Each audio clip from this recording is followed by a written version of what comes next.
ఇవాళ పొద్దున్న నుంచి అయితే ఒక్క గిరాకు లేదండి. ఒక అవ్వ అయితే వచ్చింది. డైలీ వేర్ చీరలక్క అన్నది. సరేరా చూసుకో అని చూపించిన. చూపించినాక ఏం చేసింది, 2 చీరలు అయితే పక్కకు పెట్టింది. ఎంత అక్క అన్నది.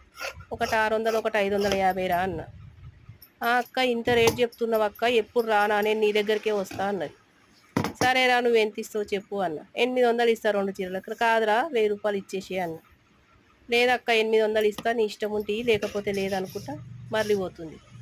సరే ఇది ఎక్కడ రామాయణం, ఫస్ట్ పూట వచ్చింది, నెలంతా మళ్ళీ గిరాకు మరిపోతుందని సరేరా 900 ఇద్దురా అని పిలిచిన.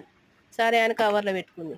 పైసలేవిరా అంటే, ఇస్తతి అక్క, ఎడిగిపోతున్నా నేను, ఇస్తతి వాళ్ళ తర్వాత ఇస్తతి. తర్వాత ఎప్పుడు ఇస్తావురా, నాకు చిట్టీలు కట్టుకునేటివి ఉంటాయి కదా, నాకు కూడా గ్రూప్ చిట్టీలు అవి ఉంటాయి కదా, తర్వాత అంటే ఎప్పుడు ఇస్తావు అంటే, ఇస్తాక్క నేను ఎక్కడికైనా పోతానా, నీ దగ్గరికే వస్తా కదా అని 2 చీరలు మాత్రం కవర్లో పెట్టుకొని వెళ్ళిపోయిందండి. ఇట్లుంటుంది పల్లెటూరు గిరాకీ.